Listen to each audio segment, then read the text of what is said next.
All right, how's everybody doing? Hotep. Hey, this is Michael Imhotep, founder of the African History Network, host of the African History Network show. I'm a talk show host, researcher, lecturer, and writer.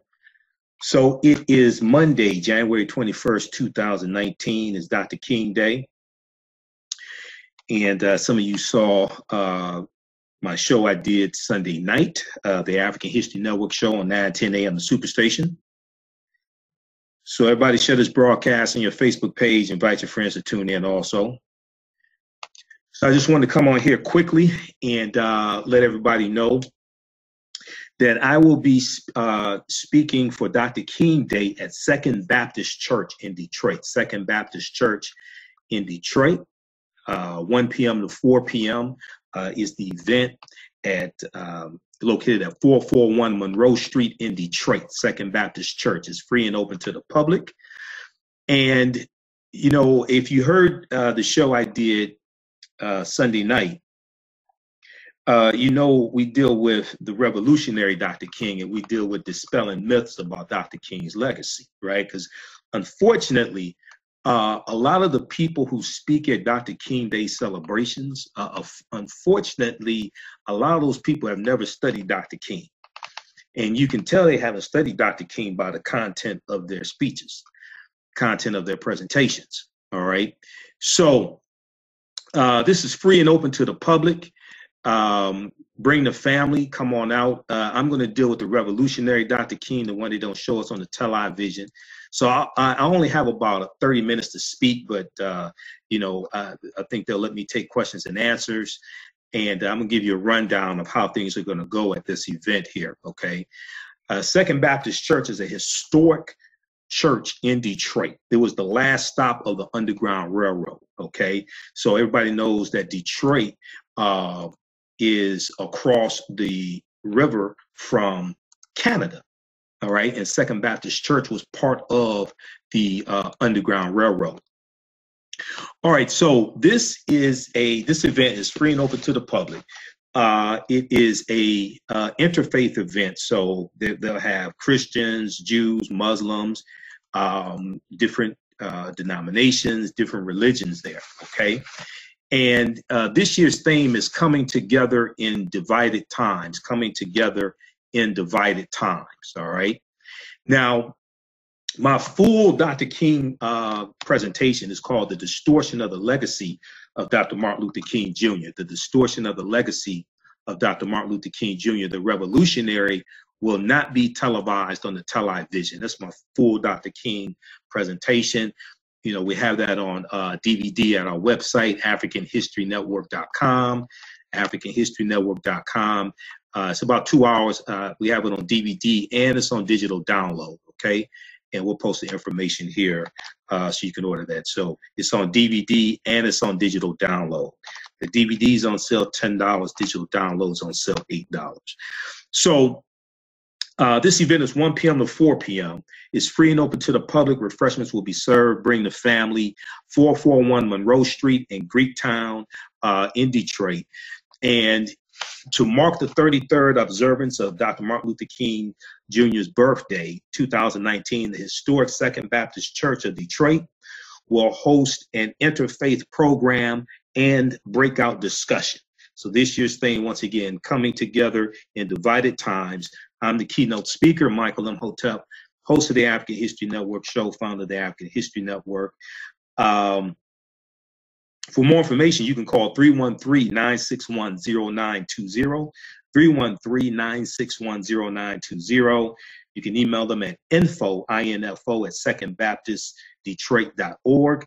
And the purpose of this Dr. King Day celebration is to reinvigorate Dr. King's dream, and I'm the keynote speaker. Now, my presentation is going to deal with the revolutionary Dr. King, and I'm going to break down his speech, because since people just keep wanting to talk about this dream, I'm going to break down his speech that was renamed I Have a Dream, because the original name of the speech was not I Have a Dream. The speech was not about a dream. The speech was about holding America accountable for a promissory note that we were given 100 years prior in 1863 with the Emancipation Proclamation. And when we tried to take that promissory note and cash it at the bank, it was marked insufficient funds. He was talking about the hypocrisy of America, and he was talking about dismantling white supremacy and racism. Okay, but our whole understanding of the speech is totally skewed because, one, we don't understand history and don't study history. Two, they keep showing us the last 2 or 3 minutes on the television of his speech, so we get distracted and focus on the dream. The speech was not about white children holding hands with black children. That's not what the speech was about. Okay, so I'm going to deal with that. I'll deal with some dealing with Dr. King and Malcolm, the day Dr. King met Malcolm X also. Dr. King and Malcolm, even though Malcolm was in the Nation of Islam, Dr. King was in Southern Christian Leadership Conference. They both admired each other. They did not hate each other. They actually liked each other. And toward the end of both of their lives, their ideologies were convergent. So unfortunately, we don't read. So people should read this book, Martin, Malcolm, and America, A Dream or a Nightmare by James H. Cone. Martin, Malcolm, and America, A Dream or a Nightmare by James H. Cone. This is one of the best books that deals with how their ideologies were converging toward the end of both of their lives. It's not that Dr. King didn't understand the need for economic empowerment and things like this early on. He did. But what happens is because of the achievement of the Civil Rights Act of 64, the Voting Rights Act of 65, the next step that Dr. King, as Dr. King saw it, was human rights. Okay. And he goes in 67, 68 into the Poor People's Campaign. Also, you have the Vietnam War, all right? And the Vietnam War causes the civil rights leaders to have to change their strategy to get their issues met, to get their to get coverage, to get media coverage. On my show Sunday night, I played an excerpt of an interview Dr. King did March 8, 1967. With NBC News. It was called Beyond Civil Rights, Black Power. Beyond Civil Rights, Black Power. And one of the things he talked about is a 26-minute interview. I only had time to share an excerpt of it, but you can go to NBCnews.com and just search for that, Beyond Civil Rights, Black Power. And you can watch the entire interview. One of the things that Dr. King talked about was because of the Vietnam War, and the media coverage that the Vietnam War absorbed, because you only had 3 networks at the time. You didn't have cable, okay? It made it harder for the civil rights movement and the leaders to get their issues out there, okay? So when the Kerner Commission report, right, was commissioned July 28th, 1967, July 28, 1967, all right, by President Johnson, okay? March of 68 is when the Kerner Commission, that's the commission, the National Advisory Commission on Civil Disorders, that's when they presented their report to Johnson. Well, the Vietnam War is going on. Johnson disagreed with some of their findings. So that Kerner Commission report was just put to the side because there's a preoccupation with the Vietnam War. All right. And this made it harder for the civil rights leaders to really get their issues out there and get the coverage and get the momentum, to really push their issues.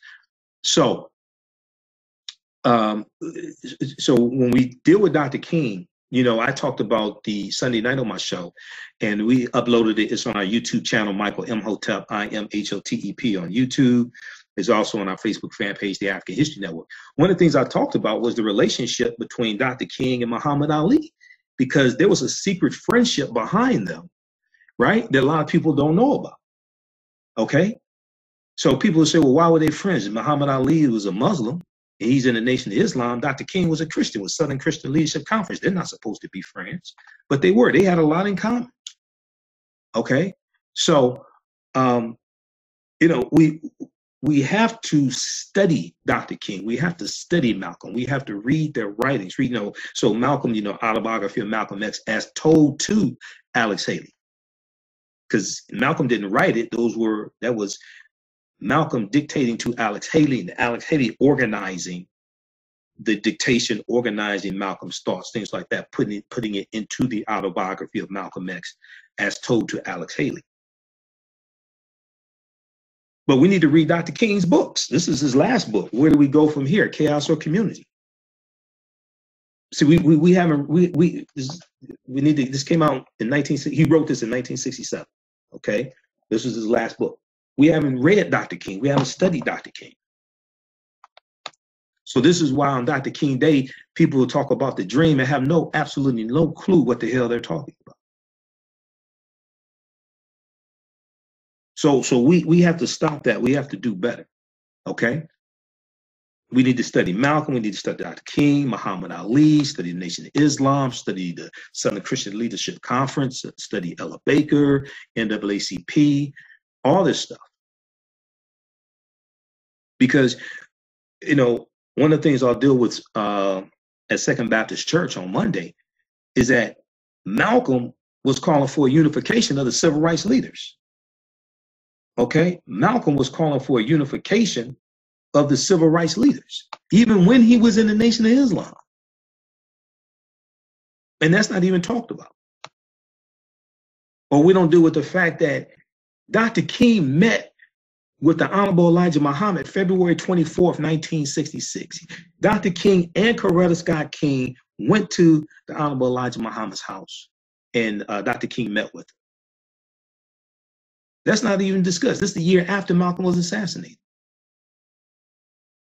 But you have people who come in our communities and try to get us to choose between Malcolm and Dr. King, and choose, you know, try to get us to try to denounce Minister Farrakhan, like they tried to get Tamika Mallory of the Women's March to denounce Minister Farrakhan. Okay, not for comments that she made, because she talked about, she was interviewed by Roland Martin this past week on Roland Martin's radio show, on his daily digital show, Roland Martin Unfiltered, and she talked about how people were lying on her, claiming she made things that were statements that were anti-Semitic that she did not make, and trying to get her to denounce Minister Farrakhan for comments he made, and she's just sitting there Savior's Day. So you have people trying to play these games, trying to divide us. They were doing that back in the 60s. And they're still doing it today. So we have to be smarter than that. You don't have to agree with everything Minister Farrakhan says, but that don't mean that you have to denounce him, condemn him. Now, what I find very interesting, right, is that nobody's asking Republicans to denounce and condemn Donald Trump.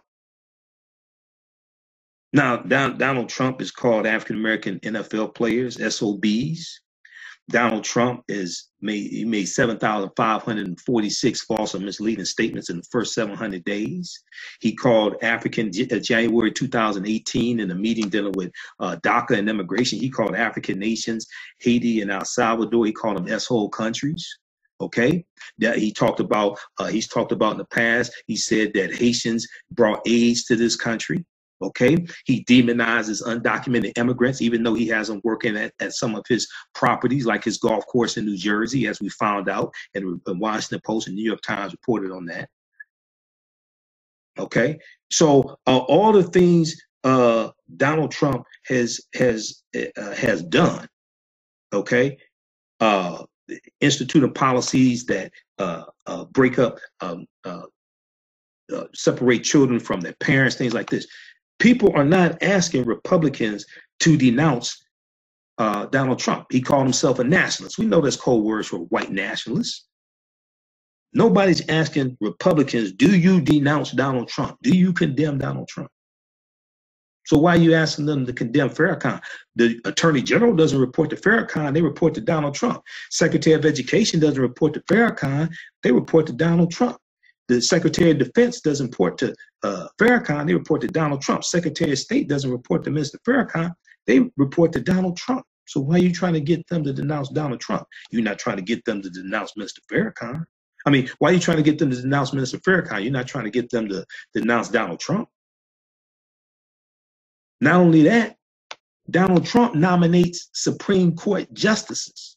Minister Farrakhan doesn't nominate Supreme Court justices. Minister Farrakhan can't write an executive order and write something into law. That's Trump. So just because we may, and there are things Farrakhan says I disagree with, but that don't mean that we need to denounce him or condemn him, because you got people who want us to. So we have to watch these games that people play. All right, so how's everybody doing? Jackie? Yeah, Meghan McCain on The View tried to put Tamika Mallory on the hot seat. Now, Meghan McCain didn't talk about why her daddy John McCain, who's passed on, who's deceased, why he voted against Dr. King Day back in 1983 in Arizona, or why he voted against the 1990 Civil Rights Act. That's Senator John McCain of Arizona. He did that. She didn't talk about that, not that I know of. You know, Meghan McCain is an idiot. Okay, she's an idiot. I don't even know why she's on The View, because a lot of people don't even like her. Actually, there was a period of time she was off of The View. She wasn't on The View for a few days in a row. Their viewership actually increased when she was not on The View. All right, how you doing, Jackie? Who's on here that lives in Detroit? All right. Okay, so we have Kalanago here. Majority of us so-called Black people here are not Africans, so why is the African History Network but catering to American? What are you talking about? African people are the original Americans. You need to do more research before you come on here. You haven't seen any of my interviews or listened to any of my interviews I've done with Dr. David Imhotep, who wrote the book, The First Americans Were Africans, Documented Evidence. We've been in this country going back at least 51,700 years at least. You need to read his book, do some research. Google my name and his name. I've interviewed him 11 times. All those interviews are podcasts. I even interviewed him when I used to guest host Roland Martin's national radio show. I even had Dr. David Imhotep on Roland Martin's radio show. So Google my name so you know who you're talking to. All right. Tamara, cut the checks, 2019, shut down the shutdown. Well, this is Donald Trump's shutdown, and it's increasingly Senator Mitch McConnell's shutdown. Now, this is an example of why the U.S. Senate is so important. This is why it's important to vote for the U.S. Senate and vote for the right U.S. senators. Now, here you have one U.S. senator from Kentucky who's the Senate Majority Leader. And since he's the Senate Majority Leader, that means that he determines which bills come to the Senate floor for a vote and which bills the senators do not vote on. So the democratically controlled House of Representatives, okay, controlled by the Democrats, they've passed 3 bills since the shutdown to open the government, fund border security, okay, and they sent that to the U.S. Senate. It's not that the Senate voted it down, is that Senator Mitch McConnell of Kentucky has not allowed a vote on those 3 bills that the House of Representatives passed. Because one, he's a lackey for Donald Trump. He said that he's not going to allow a vote on any bill that does not fund Donald Trump's border wall. Well, that's not the job of the U.S. Senate. The U.S. Senate is a co-equal branch of government. The U.S. Senate is co-equal to the presidency. It's not the job of the U.S. Senate to be a lackey or an errand boy for the president. The U.S. Senate they're not employees or subjects of the president. So here you have one U.S. senator from Kentucky holding up the vote, 800,000 federal workers not getting their paychecks. But this has a ripple effect in the economy. This affects the businesses that are there in Washington, D.C., who have a lot of customers that are federal workers. They have a decline in revenue. They have to lay people off. This affects the businesses in the cities where those federal workers work, because all of them don't work in Washington, D.C. This has a ripple effect throughout the economy. Okay? You're going to have people getting evicted. You're going to have all this stuff. You have a decline in spending at grocery stores, restaurants. This is going to have is having a ripple effect throughout the economy. And African Americans are disproportionately negatively impacted by this shutdown. Now, some of the people who are not getting paychecks voted for Donald Trump. So we have to be smarter than this. Politics is the legal distribution of scarce wealth, power, and resources, and the writing of laws, statutes, ordinances, amendments, and treaties, their adoption, interpretation, and enforcement. Yeah, Black farmers are affected as well. Yeah, and also the aid that Trump was giving to the farmers, especially like the soybean farmers who are negatively impacted by the tariffs he put on soybeans. Okay, their checks, the aid he was giving them, their checks are being held up. Some of those are African American farmers.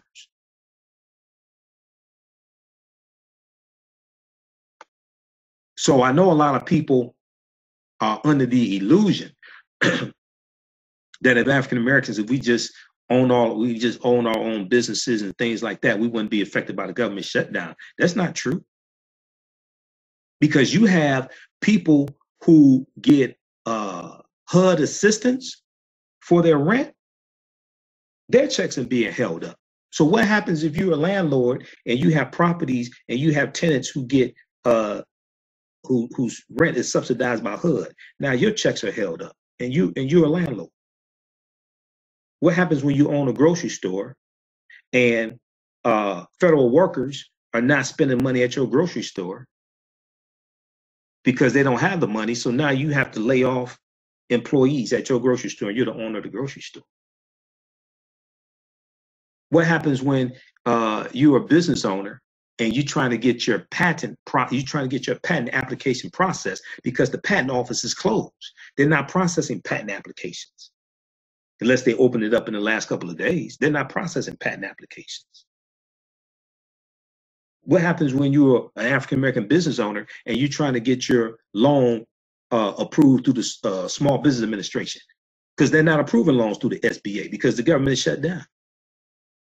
So when people think that, oh, we just own our businesses, we will be immune to the government shutdown. If white people ain't immune to the government shutdown, and they got about a 10 or 11 trillion dollar economy, and they own more businesses per 100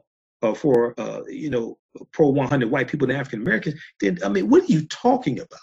That's not even logical. Government regulates business. Government impacts business. It ain't the other way around. It works the other way around some, but government impacts business. Business is regulated by government. And then also, I saw an article that dealt with how you have some grocery stores, because to accept EBT cards, you have to renew the application every 5 years. Well, guess what? The department that renews the applications, they're shut down. So you got some grocery stores that can't accept EBT cards even if there's money on them. So when I hear people say, oh, well, if we just own our own businesses, we wouldn't be impacted by this government shutdown, you have no clue what the hell you're talking about. I'm sorry, you just don't. You have no clue what you're talking about. I can take you step by step by step and show you how this is negatively impacting white people. What the hell you think it would do for our businesses? Now, I'm all for economic empowerment. I'm all for us becoming the #1 employees of our own people, just like everybody else. That don't mean we're immune from government shutdown. And this is a partial government shutdown. God forbid if it's a full government shutdown. This is a partial government shutdown. We don't understand how government impacts business. So look, guys, those in Detroit, come on out. January 21st, 2019. Come out today, 1 p.m. to 4 p.m. It's free and open to the public. 441 Monroe Street in Detroit, Second Baptist Church. The information is at our website, AfricanHistoryNetwork.com. We'll post the information here on the thread of the broadcast also. It's at our website, AfricanHistoryNetwork.com, right on the homepage. I'll have my DVD lectures there. Also, I'll be over at the Charles H. Wright Museum of African American History. I have a vendor table over at the Charles H. Wright Museum of African American History. Their Dr. King Day event that's going on from like 9 a.m. to 5 p.m. So I'll have a vendor table over there. I'll be over at the Charles H. Wright Museum for a while. Then I have to head over to Second Baptist, and I'll be back over there. So I'll have my DVDs both places. And I'll have my Dr. King, my lecture, the full presentation that I do with Dr. King. We'll have that on DVD at our vendor tables as well. It's also on our website, AfricanHistoryNetwork.com. Okay. And, you know, we have, you can also donate to the African History Network, PayPal.me/the AHN show, PayPal.me/the AHN show. All right. So if you like this type of information, you want to support the African History Network, you can either order our DVD lectures, sign up for the online courses that I teach that are all on demand. You can also donate either at paypal.me/the AHN show or at our website, AfricanHistoryNetwork.com, AfricanHistoryNetwork.com. All right, and that helps us to stay on the air, pay the bills, keep doing the research, finance the African History Network show that I do every Sunday night, 9 p.m. to 11 p.m. Eastern Standard Time on 9:10 a.m. the Superstation, WFDF here in Detroit. You can also advertise with the African History Network. Email us at customerservice@AfricanHistoryNetwork.com, customerservice@AfricanHistoryNetwork.com. Okay, and our current promotion, your first month is 50% off, second month is free. We take your 30-second and 60-second commercial and put it into the audio podcast of the Sunday night radio show that we do. We're on 7 different podcast platforms. We're on iTunes, Stitcher, Castbox, Blog Talk Radio, and some other platforms as well. Each episode, we get thousands of listeners. This is my 9th year hosting the African History Network show. So email us at customerservice@AfricanHistoryNetwork.com. We can get you up and running today. If you don't have a commercial, we can record one for you, no additional charge. Customer service at AfricanHistoryNetwork.com. African American business owners, post the name for your business here on the thread of the broadcast. And remember, at the African History Network, we focus on educating, empowering, and inspiring people of African descent throughout the diaspora and around the world. Because right now, it's correct wrong behavior. It's not over till we win. Wakanda forever. Talk to you next time. Peace.